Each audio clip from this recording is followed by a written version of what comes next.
J'aimerais me laisser aller à une divagation linguistique, à savoir que le mot désir et le mot désastre sont en relation étymologique, ils ont la même racine.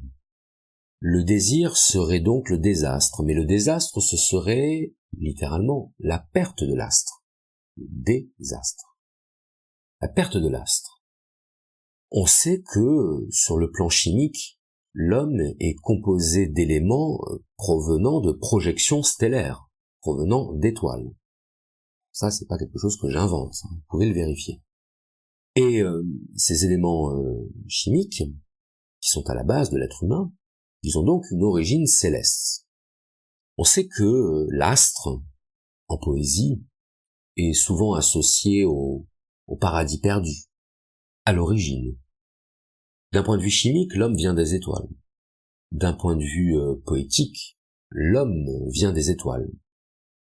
Peut-être que d'un point de vue philosophique, l'homme vient des étoiles, c'est-à-dire que l'homme a perdu son origine.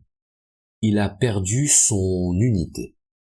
Si l'homme est une projection stellaire, il faut imaginer une projection décomposée. Peut-être que l'humanité n'est que la décomposition des astres, auquel cas notre aspiration profonde serait de rejoindre cette unité. Maintenant, si on applique cette vision à ce qu'on est en train de dire sur le désir, on pourrait croire que le désir, c'est cette force qui anime tout ce qui vit, qui donc anime l'être humain vers une sorte de retour à un monde idéal, de retour à un paradis perdu. Eh bien, dans ce cas-là, la culture et l'histoire ne seraient que la lente marche de l'homme vers la reconquête de l'unité. Le désir est toujours désir de ce qui nous manque. Si quelque chose nous manque, c'est qu'on estime en avoir besoin, c'est qu'on estime qu'elle fait plus ou moins partie de nous. Aimer quelqu'un, c'est aimer notre moitié manquante. C'est aimer celui ou celle qui nous rendra complet. L'amour est souvent associé à cette unité par l'harmonie, c'est-à-dire par la complémentarité. Si le désir est désastre, le désir est cette force qui nous pousse à retourner vers l'unité. À partir de là, tout désir est la marque de notre impuissance et de notre finitude. Tout désir est la preuve que nous ne sommes pas complets. Je vais faire un petit retour sur le mythe des androgynes. Dans le banquet, Platon met en scène des personnages qui débattent de la question de l'amour et du désir. Et à un moment donné, l'un des personnages évoque le mythe des androgynes. Qu'est-ce que c'est ? Le mythe des androgynes, c'est une histoire qui est censée raconter l'origine de notre humanité, et qui consistait à dire qu'à l'origine, tous les êtres étaient hermaphrodites, c'est-à-dire qu'ils possédaient les deux sexes, donc à la fois hommes et femmes, et y compris du point de vue de leur forme. Voilà, il faut imaginer en fait deux êtres dos à dos, collés l'un à l'autre, donc ils se retrouvent avec 4 jambes, 4 bras, etc., et qui se déplacent de manière circulaire. Enfin, c'est assez étrange. Mais l'idée, c'est que les êtres à l'origine étaient des êtres complets, c'est-à-dire à la fois mâles et femelles, donc il ne leur manquait rien. Et le mythe raconte que ces êtres surpuissants ont voulu se confronter aux dieux. Ils ont voulu se confronter aux dieux, ils ont voulu se mesurer à eux, parce que sûrs de leur toute-puissance, ils pensaient qu'ils allaient vaincre les dieux. Et Jupiter en personne s'est déplacé pour dire les hermaphrodites, les androgynes, vous allez pas faire long feu. Donc, qu'est-ce qu'il a fait ? Il les a coupés en deux. Et là, il les a regardés en disant, voilà, vous êtes bien malins maintenant, vous vous êtes crus les égaux des dieux parce que vous étiez puissants, vous voilà divisés, vous voilà séparés de votre moitié, séparés de votre partie manquante. Vous êtes donc condamnés à passer votre vie à rechercher votre moitié manquante. Je trouve que c'est une très belle métaphore du désir, et une très belle métaphore de l'amour, pour employer des grands mots.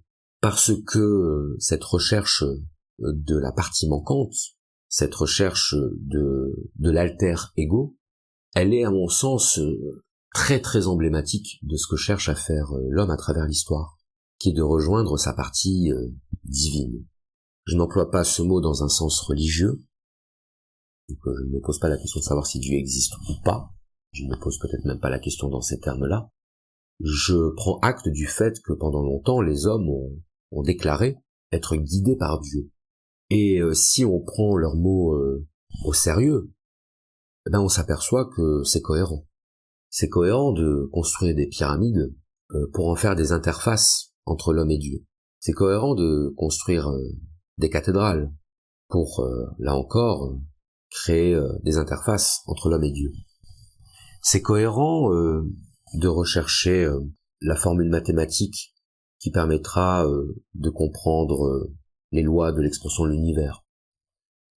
Là encore, c'est vouloir se rapprocher de Dieu, c'est-à-dire vouloir se rapprocher de cette perfection idéale. Bref, dans tous les cas, si l'homme n'était pas animé d'un désir ardent pour surpasser sa propre finitude et rejoindre sa partie manquante pour devenir un être complet, si l'homme n'était pas animé de cette force qu'est le désir, il n'entreprendrait rien. Il ne ferait rien, il n'agirait pas, et je pense que la vie serait un peu ennuyeuse. Maintenant, troisième volet de cette petite réflexion, comment se manifeste ce désir et qu'est-ce qu'il dit de l'homme? Eh bien, ce que dit le désir de l'homme, c'est que l'homme souffre. L'homme souffre parce que s'il était heureux, il ne chercherait pas à être autre chose que ce qu'il n'est. Il ne chercherait pas à dépasser ses limites. Il ne chercherait pas à devenir meilleur. Tout le monde est d'accord pour dire que devenir meilleur est une ambition parfaitement respectable qu'il faut encourager. Mais si l'homme peut s'améliorer, si l'homme peut devenir meilleur, c'est bien la preuve qu'il n'est pas parfait. Et est-ce qu'on atteint réellement dans sa vie un moment où on peut se dire ça y est, j'ai atteint le niveau parfait, ça y est, je n'ai plus besoin d'évoluer? Bien sûr que non. Bien sûr que non. Ce qui est bien la preuve que l'homme passe toute son existence à être imparfait. En philosophie, le concept, c'est la perfectibilité, le fait de pouvoir se perfectionner, de pouvoir être meilleur. La perfectibilité est d'abord la marque de la finitude. Et tout désir, en tant que force qui nous pousse à aller au-delà de soi, c'est la marque de notre finitude. C'est, pourrait-on dire, la marque de notre misère. La misère humaine, c'est la perfectibilité. La misère humaine, c'est d'avoir conscience de notre finitude. Donc tout désir peut évidemment être vu comme une force impétueuse et magnifique, une expression de l'élan vital. Mais tout désir peut être vu comme la marque de notre finitude. Donc, quand Schopenhauer dresse un tableau funeste du monde et de l'humanité, c'est peut-être ça qu'il essaye de dire. Il essaye peut-être de dire que la volonté, ce qu'il appelle la volonté, cette force infinie et totalement insaisissable, incompréhensible, cette force qui anime le monde, cette force-là, elle est bien l'expression d'un manque. Cette force-là qui s'exprime au travers de chacun de nous, elle est l'expression d'un manque. Le désir est toujours désir de quelque chose qui le complète. Voilà pourquoi prendre conscience de ce désir, c'est finalement s'exposer à l'une des plus grandes souffrances. Et cette souffrance, on ne peut s'en affranchir qu'en l'oubliant. Là encore, je répète inlassablement cette citation de Pascal, un roi sans divertissement est un homme plein de misère, un homme qui ne trouve pas le moyen de détourner son esprit de l'idée de la mort est un être condamné à la souffrance. Ce que je voudrais dire pour terminer, c'est que si on adopte ce paradigme un petit peu fantaisiste que je viens de vous décrire, on pourra considérer que le bonheur consiste dans le repos, c'est-à-dire dans l'immobilité. Chez les Grecs, l'unité était associée à l'immobilité. Pourquoi? Parce que pour qu'il y ait dualité, pour qu'il y ait deux objets distincts, bien il faut bien qu'un espace se soit établi entre ces deux objets. Donc deux objets, ça suppose l'espace. La dualité implique l'espace. L'unité n'implique pas l'espace puisque l'unité est une totalité et qu'il n'y a pas d'extérieur à la totalité. Mais si l'unité est immobile, ça veut dire que la dualité est essentiellement mouvement. La caractéristique principale de la vie, c'est le mouvement, c'est-à-dire le fait de se déplacer dans l'espace en un certain temps. L'homme est un être de désir parce que l'homme est un être mobile. L'homme est un être qui agit, et en agissant, il se déploie dans l'espace.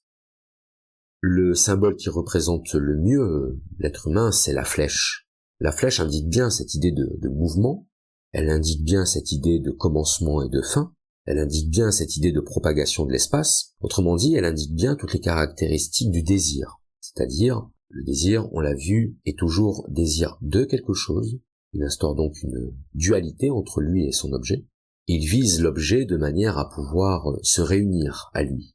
Il y a donc bien l'idée d'une impulsion.